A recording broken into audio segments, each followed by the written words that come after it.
Hello students, class 11th physics. आज हम पढ़ेंगे कोफिशिएंट ऑफ रेस्टिट्यूशन और रेजिलेंस के बारे में, ठीक है, जिसको हम स्मॉल ई से लिखते हैं। हम क्या पढ़ रहे थे? Topic collision. कॉलिजन के अंदर ही आता है, इसकी प्रॉपर्टी है एक तरह से। The degree of elasticity of collision is determined by a quantity called coefficient of restitution और रेजिलेंस। जब हमें किसी बॉडी के अंदर कॉलिजन जब होती है दो बॉडीज की, ठीक है, तो डिग्री ऑफ इलास्टिसिटी के बारे में जानना है, कितनी इलास्टिसिटी है। तो उसको डिटरमाइन करने के लिए हम कौन सी क्वांटिटी का यूज करते हैं? कोफिशिएंट ऑफ रेस्टिट्यूशन का यूज करते हैं, ठीक है। इसको रेजिलियंस भी बोला जाता है और इसको ई से लिखते हैं, स्मॉल ई से। So it is defined as the ratio of relative velocity of separation after collision to the relative velocity of approach before collision. ये क्या कह रहा है? स्मॉल ई को हम कैसे लिख सकते हैं mathematically? relative velocity of separation, मतलब जब वो दो बॉडीज हैं एक दूसरे से टकराई और सेपरेट होगी, अलग अलग डायरेक्शन में मूव करेंगी, तो कुछ डिफरेंट वेलोसिटी के साथ मूव करेंगी, ठीक है। तो उनकी जो रिलेटिव वेलोसिटी है कब? सेपरेशन के बाद, आफ्टर सेपरेशन, ठीक है। तो आफ्टर कॉलिजन जब वो एक दूसरे से सेपरेट आउट होंगी तब उनकी जो रिलेटिव वेलोसिटी होगी उसको आप किससे डिवाइड करेंगे? Approach, velocity of approach before collision, जब वो एक दूसरे की तरफ आ रही हैं कॉलिजन से पहले, ठीक है। तो तब उनकी जो वेलोसिटी होगी उसकी रिलेटिव वेलोसिटी हम कंसीडर करेंगे। तो u1, u2, v1, v2, ठीक है। तो ये हो गया है। तो E आ गई हमारे पास v2 minus v1 upon u1 minus u2। For perfectly elastic collision E is equals to 1। अगर परफेक्टली इलास्टिक कॉलिजन होगा तो E की वैल्यू क्या होगी? 1 होगी। If values lies between 0 and 1 then it is inelastic collision. 0 और 1 के बीच में अगर वैल्यू इसकी लाई करती है तो इसका मतलब कौन सा कॉलिजन है? वो इन इलास्टिक कॉलिजन है, ठीक है। नेक्स्ट देखो, elastic collision in one dimension. इलास्टिक कॉलिजन एक वन डायमेंशन के अंदर आपको प्रूव करना है इसका, ठीक है। It involves two bodies moving initially along the same straight line striking against each other without loss of kinetic energy and continue to move along the same straight line after collision. कह रहा है कि दो bodies हैं वो एक दूसरे से टकराई, सेम स्ट्रेट लाइन पर मोशन कर रही हैं, ड्यूरिंग कोलिजन है ये। आफ्टर कोलिजन वो फिर से अलोंग सेम स्ट्रेट लाइन क्या कर रही है? मूव कर रही है, और इसके अंदर कोई भी काइनेटिक एनर्जी का लॉस नहीं हुआ है, बिकॉज इलास्टिक कोलिजन है तो एनर्जी का लॉस नहीं होगा इसमें। तो देखो m1 और u1 इसकी इनिशियली, u1 इसकी वेलोसिटी ले ली हमने, m1 और m2 इसका मास ले लिया, u2 इसकी इनिशियल वेलोसिटी है बॉडी b की, ठीक है। तो ड्यूरिंग कॉलिजन वो एक दूसरे से इस तरह से टकराएंगे। आफ्टर कॉलिजन इनकी वेलोसिटीज क्या हो जाएंगी? चेंज हो जाएंगी, v1 and v2। So linear momentum of two balls before collision, collision से पहले दोनों का लीनियर मोमेंटम क्या होगा? m1 u1 plus m2 u2। तो ये बन जाएगा m1 u1 plus m2 u2।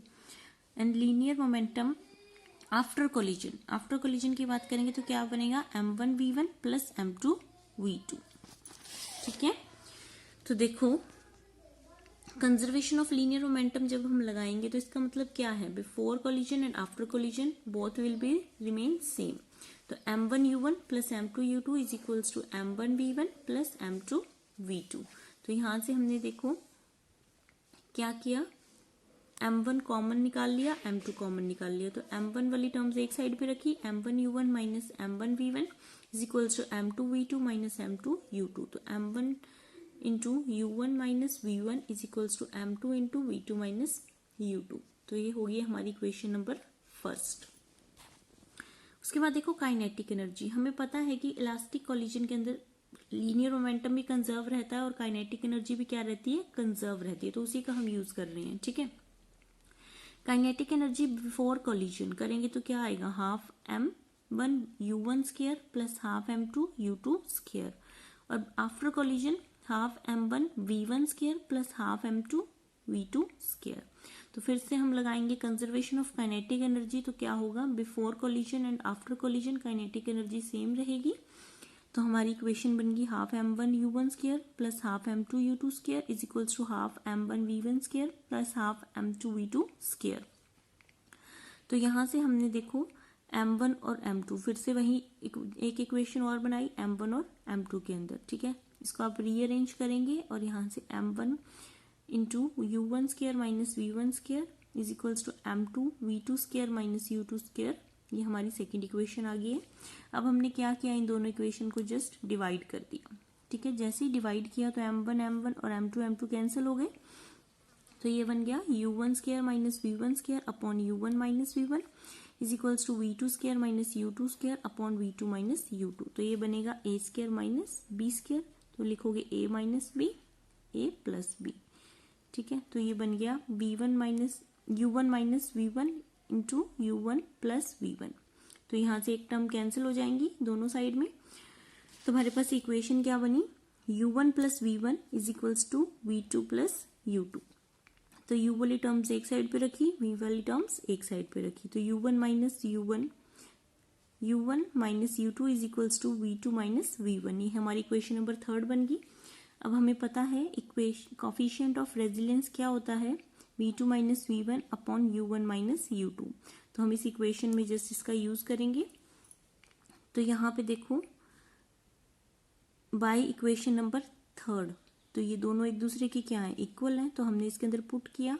तो v2 माइनस v1 किसके इक्वल है, u1 माइनस u2 के, तो दोनों आपस में क्या होगी, कैंसिल होगी, तो हमारे पास e की वैल्यू क्या बनी, 1 बनी।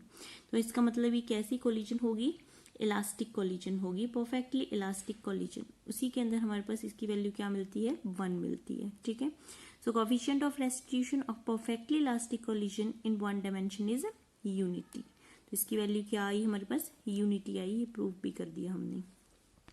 तो अब हमें v1 और v2 की वैल्यूज फाइंड आउट करनी है, जो उनकी फाइनल वेलोसिटीज आई हैं आफ्टर कोलिजन, ठीक है। तो सबसे पहले हमें v1 फाइंड आउट करना है।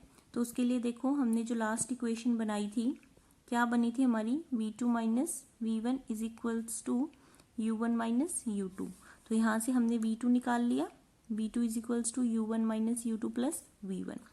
तो अब इक्वेशन नंबर जो फर्स्ट है, बस उसके अंदर हम क्या करेंगे, v2 की वैल्यू को जस्ट पुट कर देंगे, ठीक है। तो इक्वेशन नंबर फर्स्ट हमारी थी m1 into u1 minus v1 is equals to m2 into v2 minus u2। तो v2 की जगह हमने पुट कर दिया u1 minus u2 plus v1, ठीक है। तो यहाँ से m2 into u1 minus 2 v2 plus v1, ये हमारे पास एक इक्वेशन बनी। तो देखो फिर हमने इसको क्या किया, बस हमने टर्म्स को रीअरेंज किया, उसके बाद एक साइड पे लेके गए इनको, हमें v1 वाली टर्म्स एक साइड रखनी है, बाकी टर्म्स दूसरी साइड, ताकि हम v1 को यहाँ से निकाल सकें। तो v1 जो है वो किसके इक्वल आ गया, u1 into m1 minus m2 plus 2u2 m2 upon m1 plus m2, ठीक है। तो इसको हम अलग अलग करके भी लिख सकते हैं। तो ये हमारे पास आ गई वेलोसिटी v1।